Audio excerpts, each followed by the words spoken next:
Teka-teki kemana partainya ulangi. Teka-teki kemana Partai Demokrat akan berkoalisi di Pilpres 2024 terjawab sudah. Partai berlambang Mercy itu akhirnya berlabuh ke Koalisi Indonesia Maju yang mengusung Prabowo Subianto sebagai calon presiden. Dengan merapatnya Demokrat ke KIM membuat peta politik jelang Pilpres 2024 berubah. KIM pun menjadi koalisi yang paling banyak didukung oleh partai parlemen, termasuk dari segi presentasi perolehan suara dan kursi di DPR RI berdasarkan hasil pemilu 2019. Kemudian disusul koalisi perubahan yang mengusung Anies Baswedan sebagai capres dan terakhir ada koalisi pengusung Ganjar Pranowo. Koalisi pengusung Prabowo Subianto kini didukung oleh 4 partai parlemen.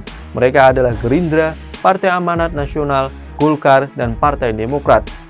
Gabungan 4 partai ini sudah lebih dari cukup untuk mengusung Prabowo untuk maju sebagai capres di Pilpres 2024. Gerindra pada pemilu 2019 meraih 12,57% suara dengan jumlah kursi di DPR RI sebanyak 78 kursi. Sementara PAN mendapatkan suara sebanyak 6,84% atau 44 kursi di DPR RI. Golkar yang menjadi pemenang kedua di pemilu 2019 meraup 12,31% atau setara 85 kursi di DPR RI. Terakhir ada Demokrat yang pada pemilu 2019 finish di urutan ke-6. Mereka memperoleh suara sebesar 7,77% dengan jumlah kursi di parlemen sebanyak 54. Bila digabungkan perolehan suara yang didapat Koalisi Indonesia Maju sebanyak 39,49%. Sementara bila perolehan kursi parlemen digabungkan mereka mempunyai 255 kursi atau hampir separuh kursi di DPR RI. Dengan presentasi ini, kekuatan Prabowo di Pilpres 2024 akan semakin besar dan kuat, bahkan yang paling banyak dibandingkan koalisi lain. Selain keempat partai di atas, ada 2 parpol non-parlemen yang mendeklarasikan dukungan untuk Menteri Pertahanan itu, yaitu Partai Bulan Bintang dan Partai Gelombang Rakyat Indonesia. Koalisi perubahan ada 3 parpol yang bergabung, Partai Nasdem, Partai Kebangkitan Bangsa, dan Partai Keadilan Sejahtera.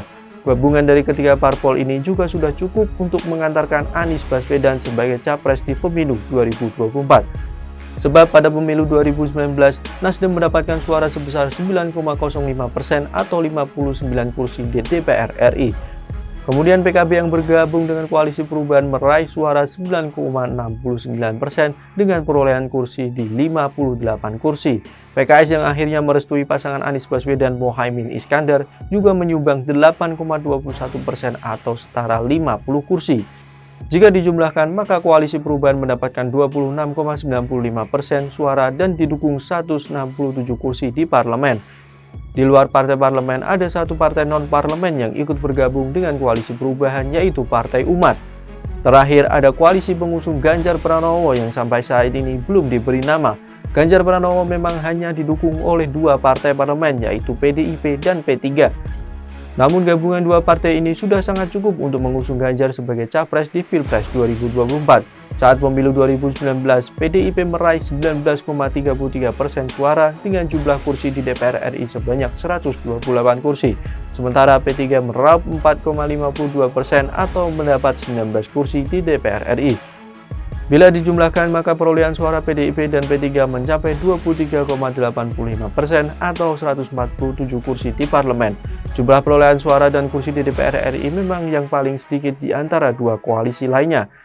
Selain diusung PDIP dan P3, mantan Gubernur Jawa Tengah itu juga didukung oleh Partai Hanura dan Partai Persatuan Indonesia. Bahkan saat koalisi yang lain belum membuat tim sukses, Ganjar sudah membentuk tim pemenangan nasional. TPN diketuai oleh Ketua Kadin Arsyad Rashid dan didampingi 3 wakil yaitu Komjen Purnawirawan Gatot Edi Pramono, Jenderal Purnawirawan Andi Perkasa, dan Tuan Guru Bajang Muhammad Zainul Masdi.